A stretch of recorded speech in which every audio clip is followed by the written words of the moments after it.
아멘. 이 찬송을 진실로 부르게 되기를 바랍니다. 우리 목사님께서 하나님께서 두 손 들어 축복해 달라고 기도해 주셨잖아요.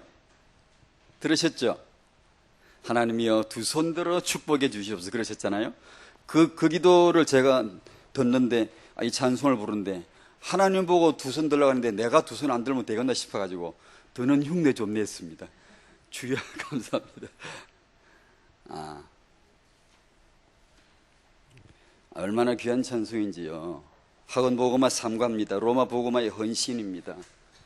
1과는 시작이었고 2과는 복음 힘, 로마 보고마의 힘으로, 로마 보고마의 시작으로 복음의 시작, 복음의 힘, 그 다음에 3과는 헌신입니다.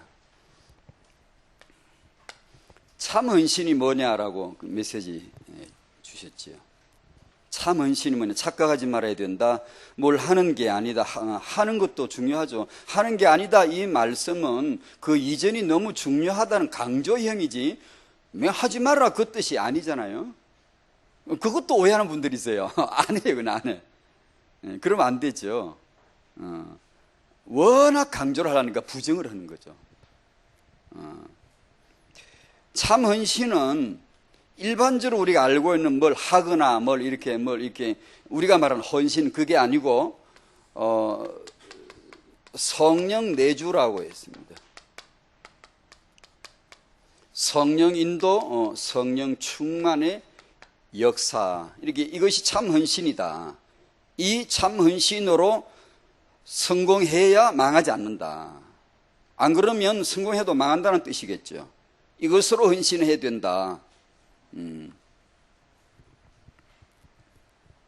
그러면 나머지는 되어지는 것이다. 그것이 곧 정인이 되는 것이다. 1번에 보면 하나님의 뜻을 분별하는 새 생활을 말씀하셨습니다. 로마 복음의 헌신 3과에서 12장 나오는데 아시죠? 로마서의 양구분 11장까지 12장부터 두 단으로 이렇게 나누어질 수 있는데, 드디어 이제 삶이 시작해요. 삶이, 몸, 성령 내주와 몸, 성령 내주와 삶, 성령 내주 인도 역사와 삶, 성령 내주 인도 충만과 몸, 거룩한 산 제물로 네 몸을 드리라, 네 삶을 바쳐라. 그게 이제 쭉 나옵니다. 그 내용을 3과에서부터 실었네요. 삶이 예배인데 영과 진리로 드리는 예배가 삶으로 드리는 예배인데, 인간은 예배를 형식화하기 시작해요.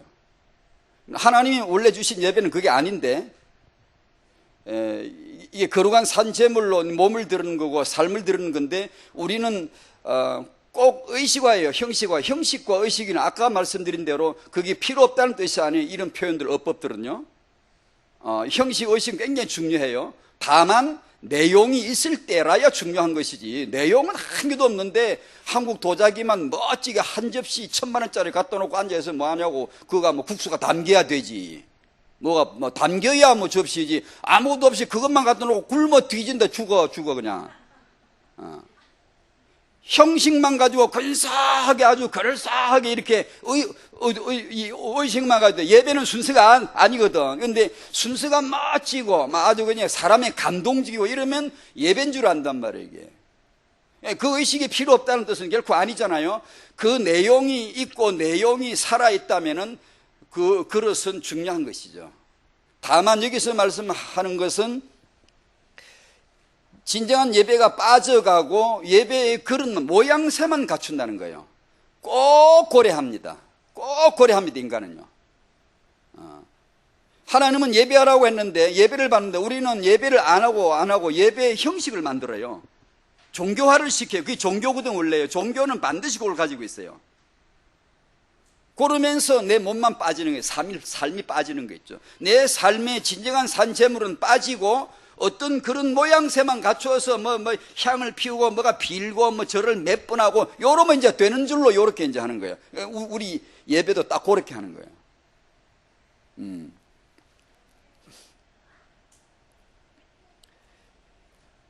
2번 한 몸이 많은 지체를 가졌다고 했습니다. 역시 이 몸, 삶 이런 걸 두고 하신 말. 선으로 악을 이기는 자입니다. 역시 몸입니다. 우는 자와 함께 울고 웃는 자와 같이 울고 마음을 같이 하고 등등 전부 우리 삶입니다.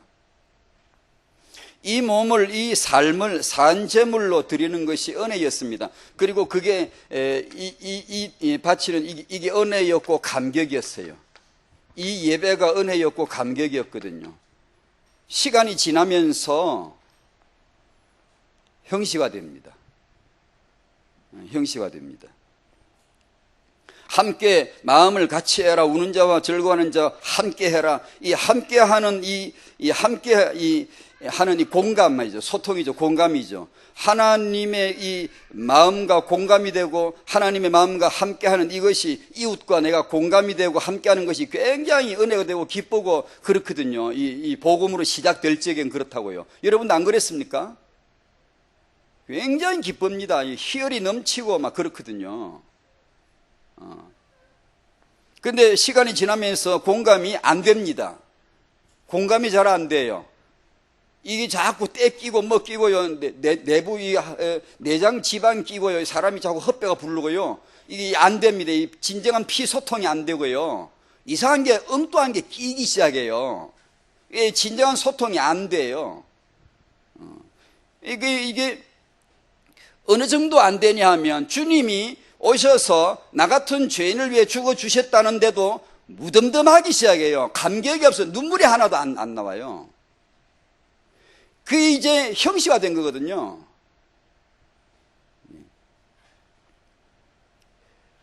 별 감격이 없단 말이에요. 그러다 보니까 무덤덤한 자세가 나오고 핏기 없는 예배나 이렇게 복음에 이 피가 소통되는 이 삶이 서서히 죽기 시작해요. 굳어져요. 딱지가 이게 굳은 살이 끼기 시작하고요. 감각이 없어져 버려요.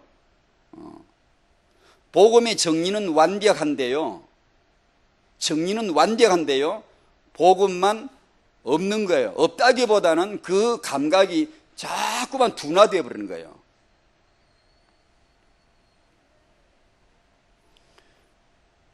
강단 메시지를 들어도 이게 전혀 희노애락이 잘 안 나와요. 어느 날부터 안 나와요. 혹시 여러분 그러면 당신은 죽어가고 있어요. 죄송합니다. 죽고 있습니다. 그래도 내가 이렇게 예배를 안 빠지고 늘 하니까 그나마 참 큰 축복이지. 축복 맞습니다. 맞습니다만은 상당히 멀리 가 있습니다. 지금 우리의 이 자세가.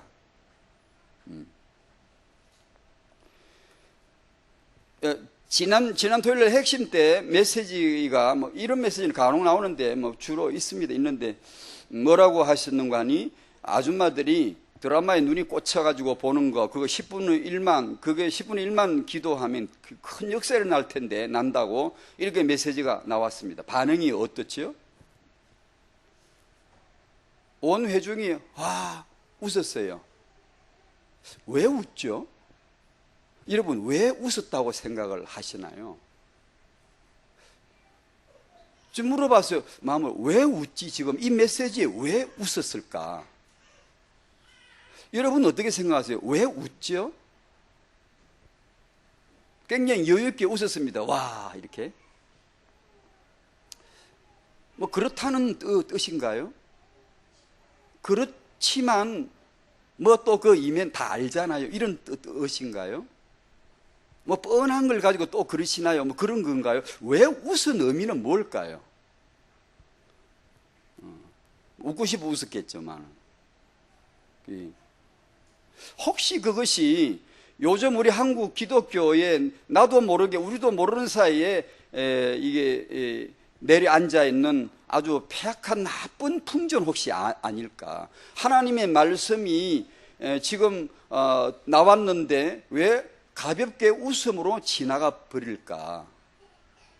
그건 영적으로 들었을까? 아무리 봐도 육으로 들은 것 같아요. 육적으로 들은 것 같아요. 영으로 그 현장에 하나님 임재와 하나님께서 왜 저 메시지를 주시는, 물론 웃을지는 웃어야죠. 그런데 제가 알기로 제 경험으로도 성령 인도 안 받으면 웃을 때 울더라고요. 징징대고 사람이 목이 이리 빠져가지고 죽는 척을 하고 돌아다녀요. 진짜 울어야 될 때 웃고 돌아다니고요. 타이밍이 전혀 안 맞습니다. 성령 인도를 안 받으면요, 사람이 맨날 엇박자가 나요. 지나간 다음에 腾하고요. 전혀 안 맞아요. 하나님하고 공감이 안 돼. 예수가 날 위해 죽었다는데 공감이 안 가요. 그냥 엇박자가 안 맞아 뭐가. 만약에 중국이나 북한 성도에게 만약에 그런 메시지가 나왔으면 우리가 문화에 매여가지고 문화에 마음을 쓰고 있는 거 얼마나 많은데요. 그 많은 사람이 왜 무기력하게 신앙생활 하느냐. 문화에 뺏긴 거예요. 에너지가 다 뺏긴 거예요. 엉뚱한 데 다 누수돼 나간 거거든요. 하나님이 주신 이 힘이 예배나 이런 하나님을 섬기는 삶에 이런 데 이 힘이 쓰여야 되는데 문화에 다 가버리고 정작 하나님을 향하여 써야 될 때는 에너지가 없어요. 그리고 안 맞아. 타이밍을 못 맞춰요. 그 메시지는 혹시 웃는 것보다 울어야 될 거 아닌가요? 진지하게 심각하게 정말 이렇게 해야 될까? 만약에 북한이나 중국 성도에게 그 메시지 들었으면 아마 울었을걸요. 주여 우리가 죄인입니다. 우리가 정말 나쁜 놈들입니다. 우리 주님을 사랑하지 않다니요. 세상에 하고 막 통곡했을 겁니다. 그들 예배하는 모습 안 보셨습니까? 영상물? 그런데 왜 우리는 타이밍이 안 맞지? 왜 왜 웃음으로 간단하게 지나가 버릴까? 막 그저 막 안다는 건가?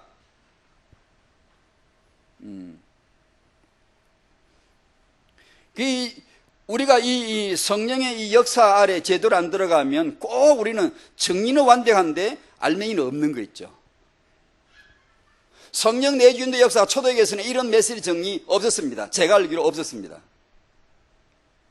북한의 성도들, 중국의 지하교회 성도들이 이런 정리 없습니다.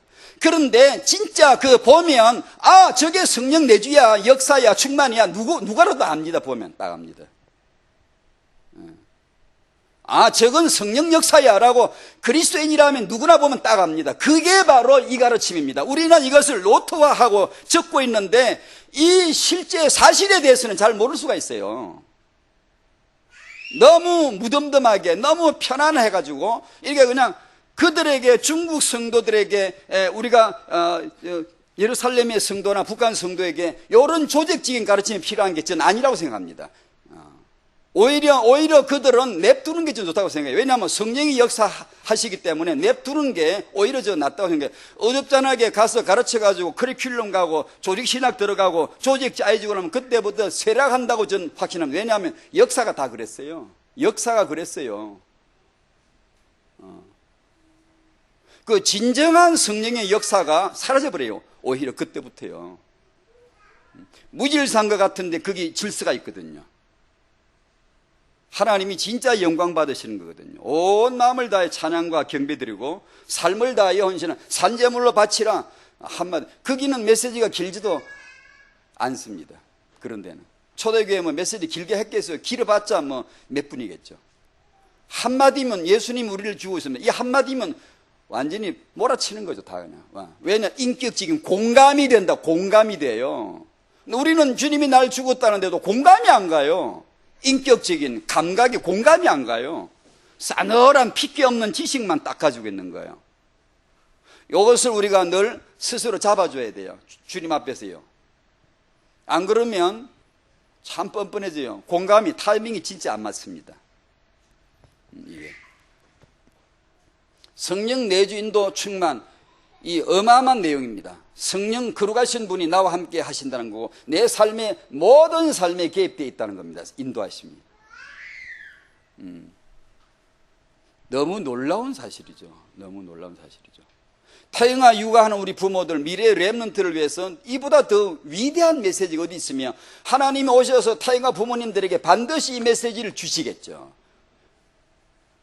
반드시 주시겠죠. 아니 육아하는데, 자식 키우는데 이거보다 더 좋은 육아가 만약에 있다면 예수교를 바꿔야 있는, 우리가 다른 교로 빨리 개종해야 돼요. 있을 수가 없겠죠. 근데 우리는 여전히 다른 걸 또 찾죠. 왜냐? 모르는 거예요. 이걸 모르고 있는 거예요. 그래서 그런 거예요. 아니 전문사역은 그런 게 있어야 되지 않냐. 예, 미안합니다만 제 생각은 그렇지 않습니다. 역사 연구 조금만 해보면 안 그렇습니다.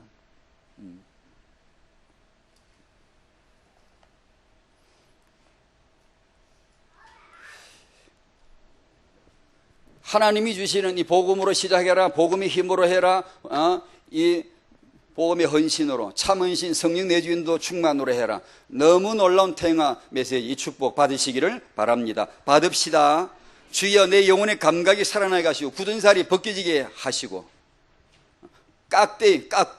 껍데기 각질이 깨어지게 하시고 굳은 살, 굳은 마음, 딱딱한 마음, 공감이 안 되는 마음, 하나님하고도 이 눈이 안 마주치는 이상한 공감이, 예수 그리스도는 십자가 죽으셨는데 나는 전혀 공감이 안 가는 이런 마음, 주여 우리를 회복시켜 주시옵소서. 누가복음 1장 5절 25절입니다. 오늘 성도의 후대는 이 시대의 세례 요한이었습니다.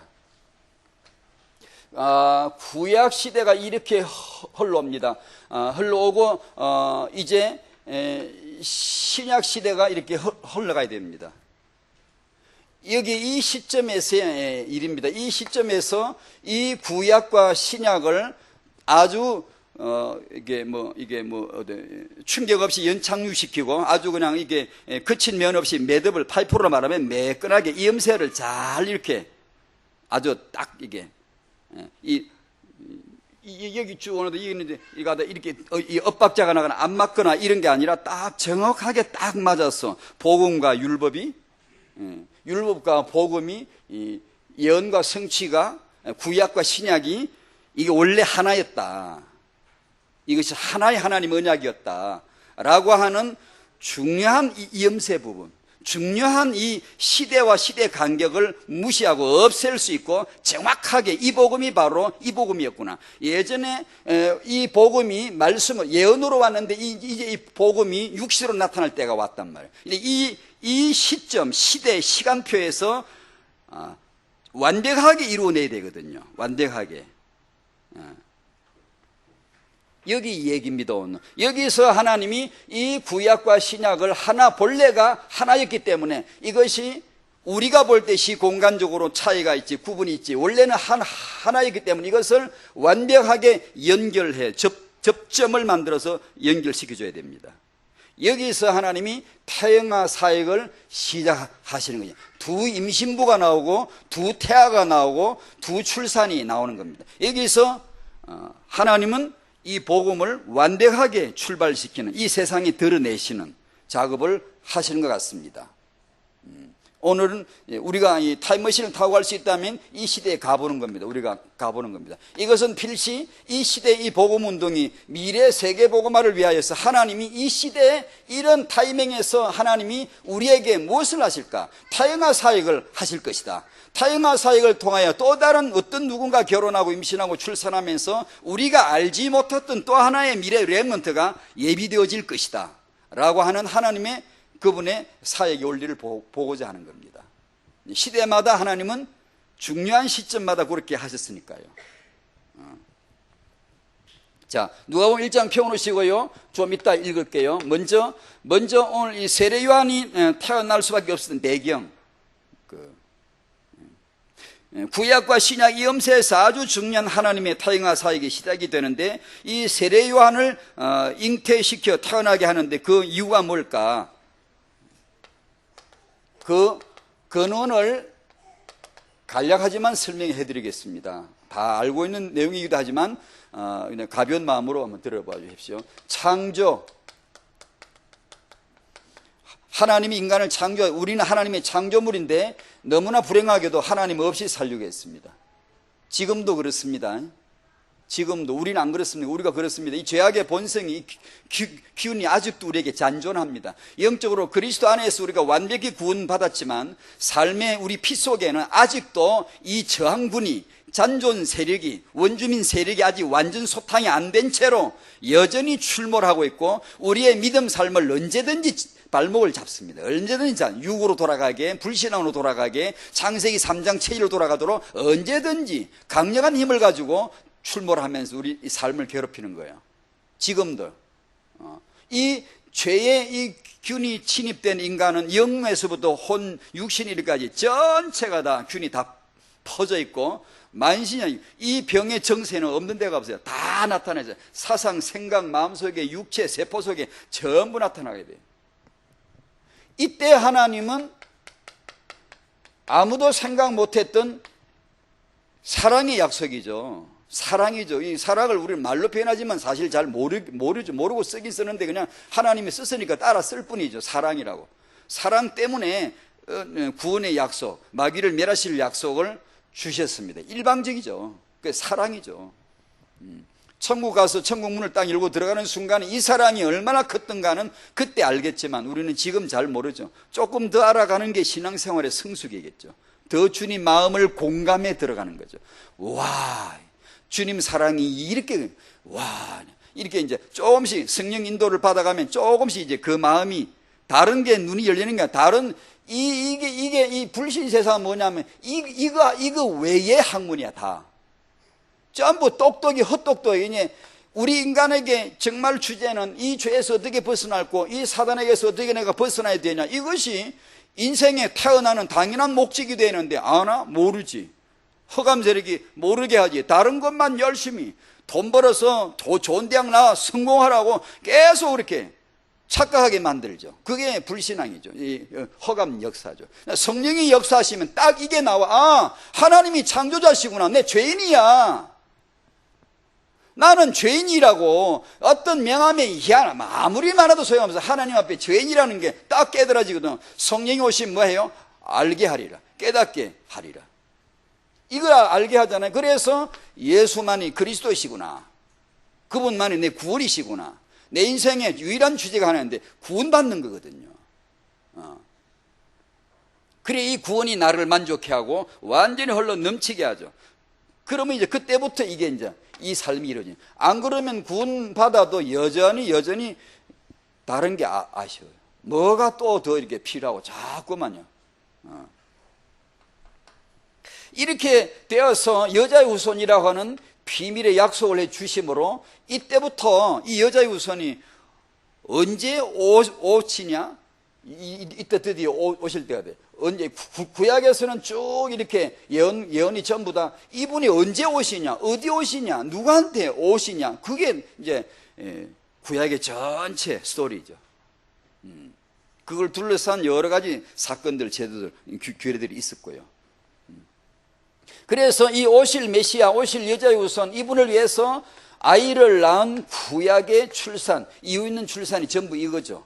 창세기 5장에 보면 아담서부터 노아까지, 10장 11장에 노아에서부터 아브라함까지, 창세기 12장 아브라함서부터 마태복음 1장 예수님까지 출산 기록이 쫙 나옵니다.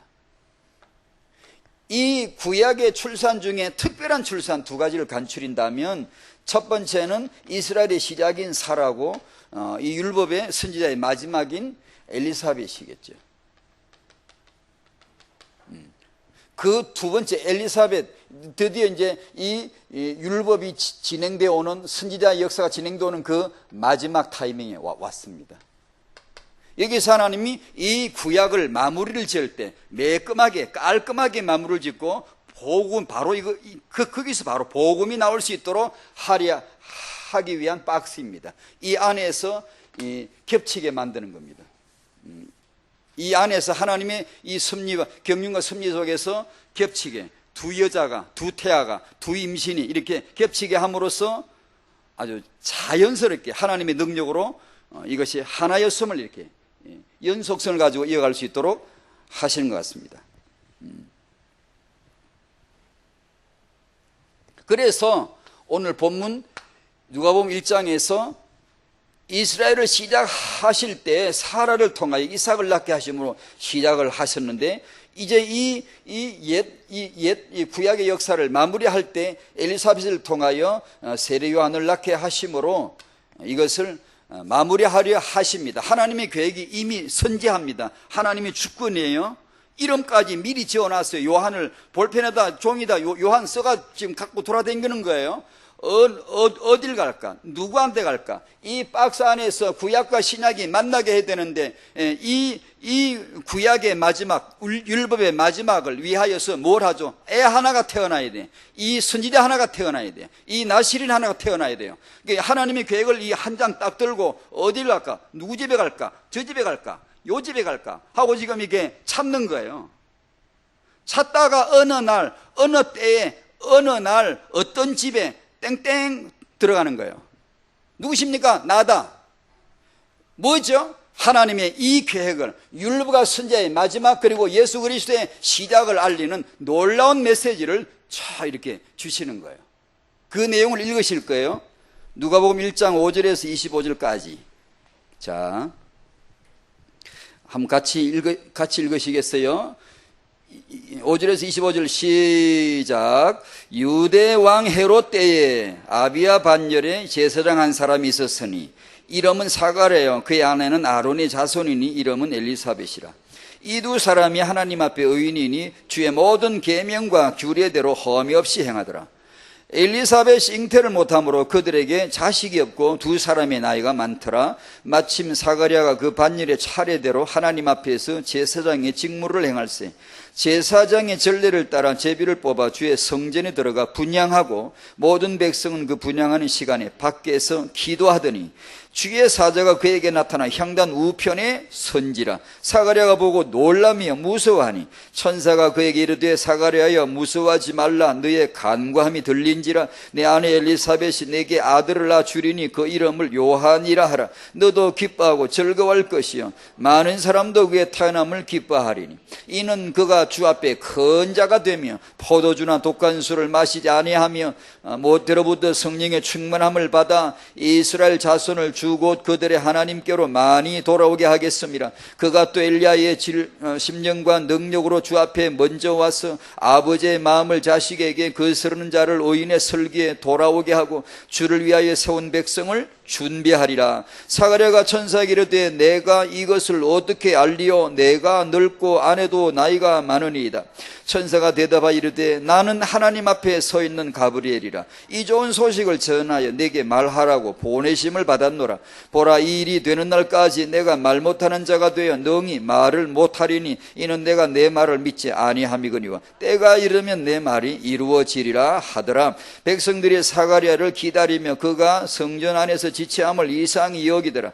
그가 나와서 그들에게 말을 못하니 백성들이 그가 성전 안에서 환상을 본 줄 알았더라. 그가 몸짓으로 뜻을 표시하며 그냥 말 못하는 대로 있더니 그 직무의 날이 다 되며 집으로 돌아가니라. 이후에 그의 아내 엘리사벳이 잉태하고 5달 동안 숨어 있으며 이르되 주께서 나를 돌보시는 날에 사람들 앞에서 내 부끄러움을 없게 하시려고 이렇게 행하심이라 하더라. 아멘. 이렇게 했습니다. 이 필요한 아이 하나를, 하나님의 사람 하나를, 필요한 하나님의 필요죠. 이 계획을 들고 드디어 한 집에 들어가서 그것을 공개하는 거죠. 다 알려주시고 그 말씀대로 성취되어지는 내용입니다. 이 시대 이야기입니다. 후대로 이어진 역사, 읽으신 내용대로 간략하게 정리하겠습니다. 누구에게 찾아오셨죠? 이 사가랴와 엘리사벳, 세례 요한의 부모, 이분들에 대해서 간략하게 정리합니다. 가문 아시죠? 레위지파. 두 분 다, 부부가 둘 다 레위. 제사장이니까 레위지파고 아내도 아론의 자손이고 레위지파인데 이들의 신앙 1장 6절에 우리가 읽었습니다. 하나님 앞에 의인이고 주의 모든 계명과 규례대로 험이 없이 행하더라. 행한다는 뭐래요? 오늘 하루도 어제 일하시고 고래 산다는 뜻이에요. 생활을 오래 한다는 거예요. 그게 신앙생활이죠. 임신, 이들에게 임신에 대한 언약을 하나님이 꼭 이루실 메시지를 이렇게 주셨습니다. 성전 안에서 분향할 때, 백성들이 밖에서 기도할 때 주의 사자가 갑자기 톡 나타났어요. 나타나가지고는 사가랴가 깜짝 놀랬고 완전히 얼었겠죠. 완전히 두려워서 바짝 얼었겠죠. 이 천사가 하나님 말씀을 전해줍니다. 그것이 바로 임신입니다. 네 아내 엘리사벳이 아들을 낳을 것이다. 이름까지 지었죠. 요한이라고 해라. 그래서 드디어 이 늙은 사라도 엘리사벳 둘 똑같죠. 타고난 불임이고 이미 나이가 많이 늙어버린 할머니 둘을 하나님이 정확하게 택하시는 거죠. 그래서 출산을 하게 한 내용입니다. 그래서 세례 요한이 등장을 했고 여러 가지 세례 요한 얘기 나옵니다. 나시린이고 모태 성령 충만 받았고 큰 인물이고 율법과 선지자의 마지막이고 하나님께서 보내신 자. 요한복음 1장 6절. 왜 보냈죠? 증언하라고. 누구 증언하죠? 예수에게. 이분이 예수 이렇게 정언하라고 메시지하라고 보냈죠. 그래서 세례요한이 그 유명한 메시지를 요한복음 1장 29절에 하잖아요. 보십시오. 여러분 다 보세요. 이분을 보세요. 다 그분을 봐야 되거든. 이분이 바로 하나님 어린 양이, 이분이 바로 그리스도예요. 그게 모든 지금까지 해왔던 예언해왔던 선지자들의 메시지의 마지막 대지입니다. 결론입니다. 모든 선지자는 세례요한 안에서 그 메시지를 한 겁니다. 그것을 세례요한이 마지막으로 함으로 말미암아 모든 이 예언의 메시지 결론이 딱 종기를 짓는 거죠. 그렇게 함으로 이 박스 안에서 드디어 이 두 사람이 세례요한과 예수님 만나서 이 언약이 접속이 되는 것이죠. 바로 그거였구나. 이것이 바로 그거였구나라고 딱 맞춰주시는 것이죠. 세례요한은 한마디로 말해서 예수 위하여 잉태되고 예수 위하여 태어나고 예수 위하여 살고 예수 위하여 죽은 사람이죠. 렘넌트가 뭐죠? 바로 이런 사람이죠. 그게 우리의 성공, 그게 렘드의 성공, 그게 1%의 성공인 줄로 믿습니다. 그런 자에게 총리도, 그런 자에게 지위도, 그런 자에게 재물도 주시겠죠. 그래서 먼저 죽으려고 해야 됩니다. 그건 예수를 먼저 알아야 된다는 겁니다. 그게 우리의 육아입니다. 그 나머지 결제는 하나님께 맡겨드리는 겁니다. 안 그러고 어줍잖하게 똑딱 키워서 성공시키려고 하면 안 될 겁니다. 왜냐? 복음의 원리는 그렇지 않았어요. 어디든지 그렇지 않았어요.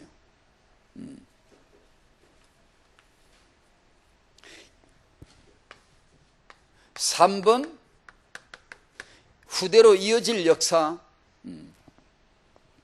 세계복음화를 위하여 예비될 언약의 자녀들을 우리가 믿음으로 내다보고자 하는 겁니다. 첫 번째, 흔히들 그 세계 최고의 비밀 결사들을 프리메이슨이라고 그렇게 합디다. 전 잘 모르겠어요. 저는 예전에 공부할 때 조금 저도 책 몇 개 읽긴 했는데 뭐 이렇다는 사람 저렇다는 사람 별로 실감나게 와닿지는 않더라고. 그런 단체가 있다고 하긴 하는데 잘 모르겠더라고. 그러나 이런 단체가 있고 영향을 끼치는 알게 모르게 비밀 결사대로서 이렇게 있다고 합니다. 그래서 제 생각에 몰라고는 제 나름대로 그냥 생각한 겁니다. 이 사람들이 돌 쌓는 사람들이거든. 석공 아닙니까? 메이슨이. 그러니까 돌 쌓는 사람이니까 이 메이슨을 능가하려면 다리를 놓는 사람, 렘넌트 브릿지 메이커 다리를 나는 놔야 되겠다. 주여 다리 놓는 사람이 많이 나오게 해주십시오. 복음의 다리, 언약의 다리, 세대의 다리. 이것이 이 하나님의 이 놀라운 이 세대가 이 시간이 이 박스 안에서 자연스럽게 정확하게 접속이 돼가지고 접점을 찾아내가 딱 이렇게 만나는 거죠. 이렇게 해서 계속 그대로 이어질 수 있도록 할 수 있는 이 두 아이의 출현입니다. 세례요한 아이가 예수님 어린 아이가 태어난 이게 딱 이렇게 접속하는 것처럼 이 다리를 우리도 놓아줘야 되는 것이 이 메이슨을 이길 수 있는 진정한 능력이 아니겠나. 그냥 나름대로 생각해 본 겁니다. 나는 다리를 놓는 사람, 그리고 많은 우리 후배 이 제자들이 다리 놓는 사람, 어찌하든지 성도의 후대가 회복되도록 뭐든지 할 수 있는 사람들. 이 시대 이 렘넌트 회복을 위하여, 렘넌트 회복은 결혼, 임신, 출산, 육아를 통해 나올 거거든요. 이게 박스 안에서 나옵니다. 결혼, 임신, 출산, 육아 이 안에 다 있습니다. 그것이 제일로 무난한 접점입니다. 연결점이에요. 이 염세를 정확하게 이어주고, 이 파이프라면 이 염세가 딱 맞아서 하나도 무리 안 세고 바로 지나갈 수 있도록, 언약이 관통해 갈 수 있도록 할 수 있는 하나님의 방법이 타영화 사역이라고 보는 거죠. 그렇다면 우리가 다리를 놓아줘서 어떻게 하든지 이 선대가 전한 이 복음을 내 후대에게 어떻게 하면 전수되게 할 건가, 요걸 이루어질 수 있도록 하자는 거예요. 2번, 영적 지도자 큰 인물 이렇게 나오려면 아무 소리 말고 우리는 이게 이제 기독교의 전체 사역이라기보다는 분명히 이 사명을 받은 자의 하나의 분명한 사역인데, 그것이 바로 청년과 부부와 부모와 조부모를 이 언약 선상, 이 선상에서 일깨우는 겁니다. 반드시 있어야 됩니다. 이게 안 되면 안 됩니다. 그냥 요행소로 바라는 건 아닙니다. 그냥 툭 떨어지지 않습니다. 반드시 임신을 메시지를 가지고 임신을 시키지 않습니까? 세례요한이 꼭 필요하거든요. 이 구약을 마무리하고 신약을 연결하기 위한 꼭 필요한 하나님의 계획입니다. 나실인 하나가. 우리 필요가 아닙니다. 하나님의 비전이에요. 이걸 비전이라 그럽니다. 원래 우리가 주를 위하여 애를 낳자, 그건 우리 꿈이고요. 주님이 이 시대를 위하여 이 나시린을 낳게 해야 되겠다, 그건 하나님 우리에게 보이신 하나님 자신의 비전입니다. 그게 그 비전에는 천사가 동원되는 거예요. 그 비전에는 하나님의 성령이 역사하시는 거예요. 그 비전을 본 사람은요, 좀 뭐 이렇게 남보기는 별거 아닌 것 같은데 그 사람은요 올인합니다. 집중합니다. 근데 그런 사람을 통해 하나님이 시대를 일으켰어요. 반드시 우리가 보기에 뭐 조건을 다 갖춘 사람 아닙니다. 비전을 본 사람이 하나님의 시간표에 쓰임을 받습니다.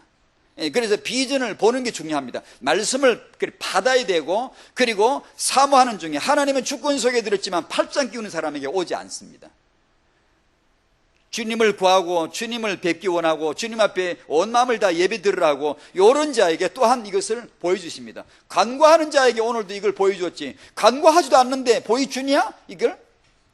너의 간구함이 들린지라 했지 본래 이게 내 괴니까 악다 네가 받아라 이렇게 주냐? 그러면 그걸 받은 걸 가지고 훌르고 다닐 텐데, 가치없게 여길 텐데, 예수 믿는 신앙생활을 가치없게 하는데, 기도하고 있으니까 얼마나 자기 아내가 애 못 낳는 줄 알면서도 이 늙은 할배가 지금까지 기도하고 있어요. 지금까지. 그래서 하나님이 내 기도가 네 간구가 들렸다, 응답됐다 하면서 주시지 않습니까?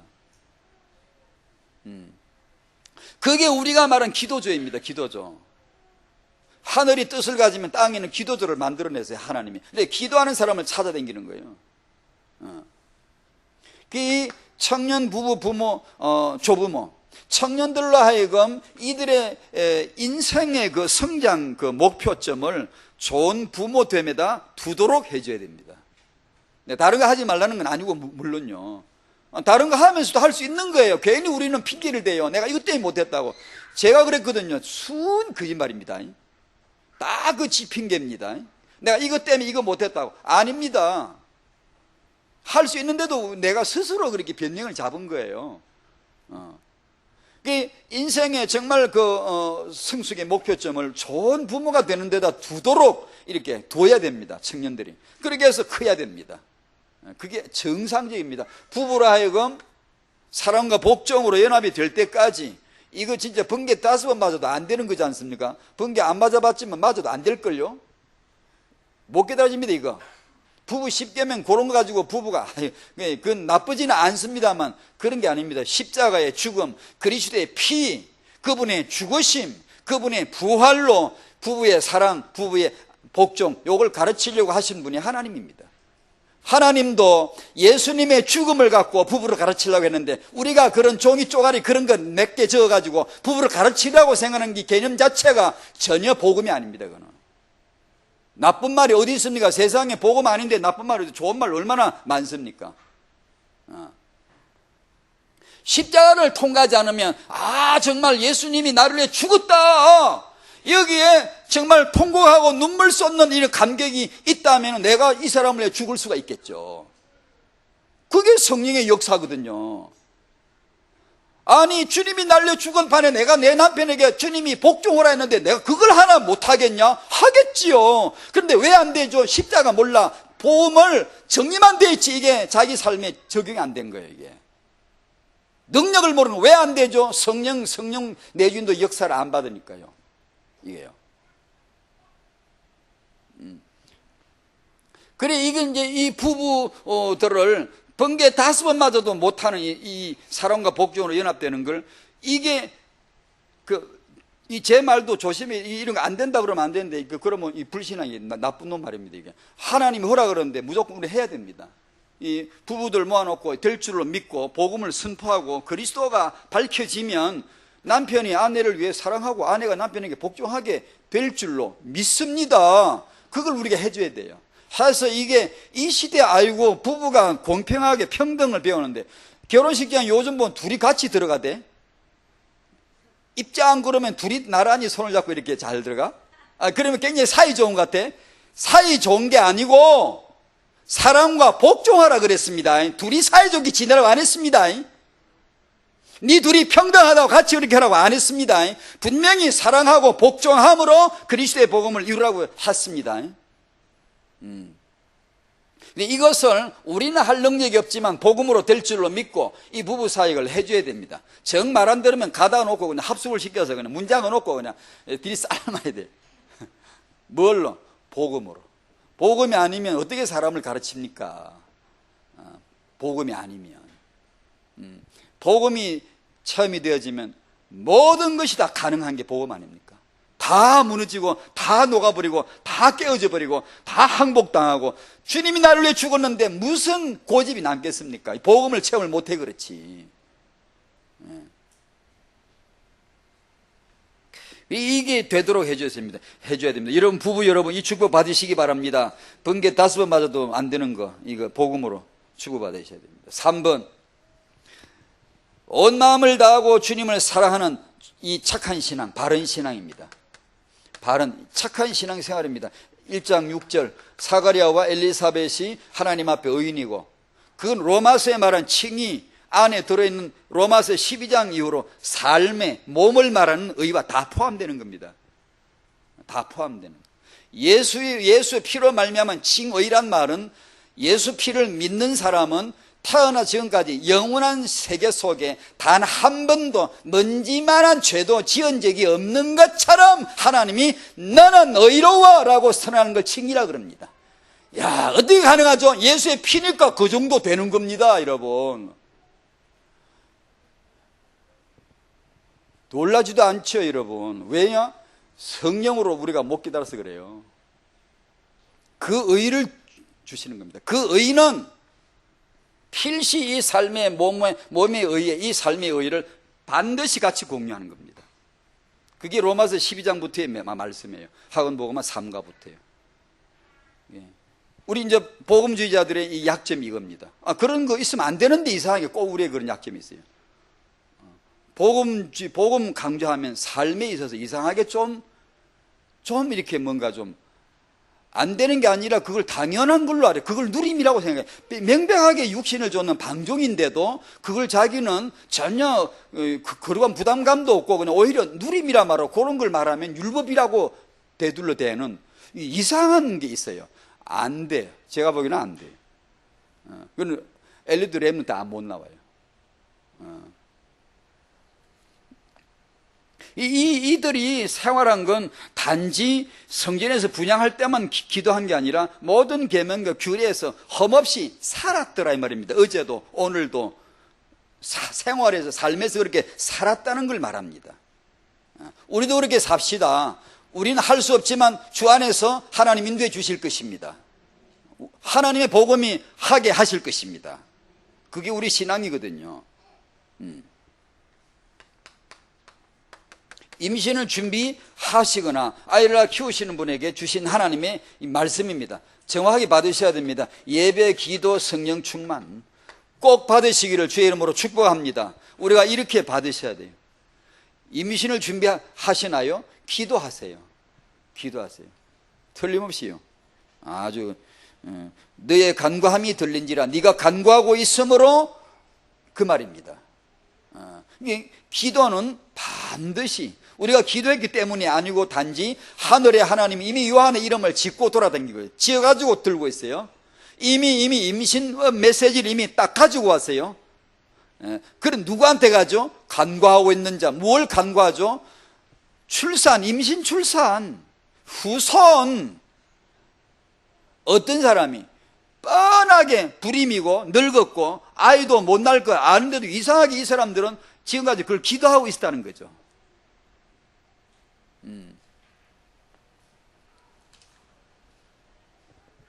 자, 부부 다툼을 막고 우리 부부 사이에 제일 많고 그리고 제일로 해결해야 될 문제 중에 하나가 다툼입니다. 왜 그렇죠? 다투면 성령 역사가 없어져 버려요. 근심계 성령 소멸돼 버려요.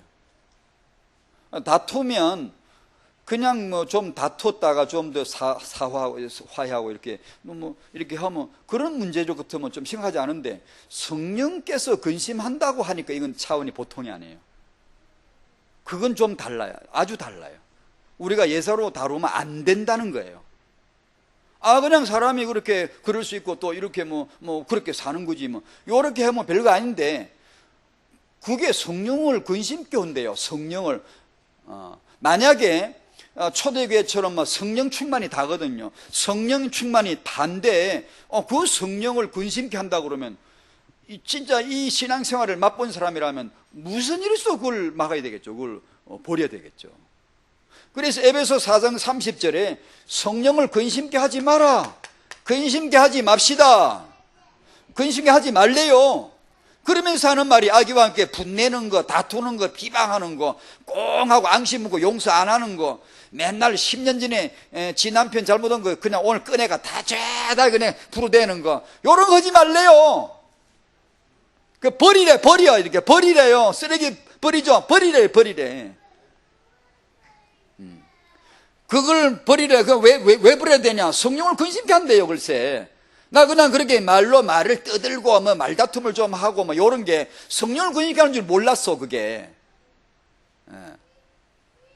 그런데 그 사실이 내 모든 내 삶의 신앙생활의 생명수의 근원이고 네 배에서 생수의 강이 흘러나르라. 뭐죠? 성령입니다. 근데 이렇게 함으로 이런 걸로 인해서 성령을 근심케 하면 생수의 강이 다 말라고 없어요. 다 그러면 말이 건조하고 눈에 보는 것도 삐딱하게 건조하고, 다 눈에도 불 꺼져, 입에도 불 꺼져, 불 꺼진 말, 불 꺼진 거 보는 대로 시험 들어. 그냥 귓구멍에도 불이 꺼져가 들린 대로 시험 들고, 이게 되는 게 없어요. 사람이 오만 데거든. 생수가 없어요. 다 메마르고 윤기 없고. 아니 나는 외제 화장물 바르는데 저 여자는 아무래도 아니야 우모렌지 이상한 거 바르는데, 아니 저 여자가 나보다 더 빛이 나는 거 있잖아. 왜 그러게? 아니 생수의 강이 홀로 넘치니까, 성령에 충만하니까 얼굴에 근심빛이 없잖아요. 그 축복을 주셨습니다. 그래서 이 다툼을 막으라는 겁니다. 다툼을 막아야 되는데 그 방법은 그리스도의 평강 안으로 들어가는 것이고, 이 평강은 우리 신앙생활의 삶의 능력과 바로 지키를 같이 가는 거란 말입니다. 그래서 육아를 힘있게 하고 싶으면 그리스도의 평강을 받으시기 바랍니다. 성령을 소멸하지 마시기 바랍니다. 성령을 언제 소멸하는 건 들었죠? 에베소 4장 30절, 31절, 32절 그 외 등등 많이 나옵니다. 뻔하죠. 뭐죠? 삶입니다. 몸입니다. 정확하게 하나님은 그걸 딱 지적합니다. 왜냐, 그게 예배니까. 부부 사이 대화할 때 예배하셔야 돼. 식사할 때 예배하셔야 돼. 음식 만들 때 예배하셔야 돼. 애 키울 때 예배 드려야 돼. 그것이 삶입니다. 산재물이거든요. 그게 예배입니다. 종교는 뭐죠? 고는 거 빼고 의식을 딱 만들어가지고 근사한 모양으로 주여 이러면 지가 예배한 줄 알아. 이렇게. 이게 종교거든요. 이 모양을 근사하게 하고요. 근사한 가운을 걸치고요. 이렇게 주여 이렇게 하면 이게 홀리 보이스라, 이게 거룩인 줄 알아요. 완전 사기치는 거죠. 착각이죠. 그건 영이고 진리가 아닌데요. 그건 예배가 아닌데요. 그게 우리가 그리 됩니다, 여러분. 언제요? 성령 인도 안 받고 성령 소멸 다 버리고 육신만 덜렁 남고 그냥 나오는 대로 말해버리고 그냥 이제 그리 죽는 거예요. 그러면 오늘 우리 주제는 뭐죠? 후대인데 거기서 육아가 렘넌트 육아가 되겠습니까? 사가랴, 엘리사벳 의롭게 살았어요. 의롭게요. 그 렘넌트를 안는 겁니다. 품는 거예요. 아멘. 성도의 후대로 이어질 역사, 하나님이 이 시대 미래 세계복음화를 위해서 영적인 지도자 필요하면, 나시린 필요하면, 복음의 전도자 필요하면 여러분을 통해, 지금 우리 성도들을 통해 임신, 출산, 육아케 하실 게 틀림없고요. 타인과 육아 현장을 영의 눈으로 말씀으로 잘 보시길 바랍니다. 육아하시는 엄마 여러분 힘 얻으시기 바라요. 아멘. 기도하겠습니다. 주여 감사합니다. 구약과 신약을 그 시대를 잘 잊기 위하여, 그 시기에 하나님의 역사를 위하여 이 어린 요한을 잉태시키고 출산 축복하신 하나님의 말씀을 보았습니다. 주여 세계복음화를 위하여 이 시대에도 이유 있는 타영아, 임신 출산 육아를 축복하시고 렘넌트 육아, 렘넌트 교육에 대하여 기도하게 하시고 헌신하게 하실 줄로 믿사온데, 여기 성도들로 하여금 그 은혜를 입게 하여 주시옵시고, 여기 성도들로 하여금 그걸 위하여 기도하게 하시고, 진실로 여기 성도들의 육아 현장이 하나님의 나라가 되어 성령 내주 인도 역사의 사실적인 현장이 되도록 주여 축복하여 주시옵소서. 예수님의 이름으로 기도하옵나이다. 아멘.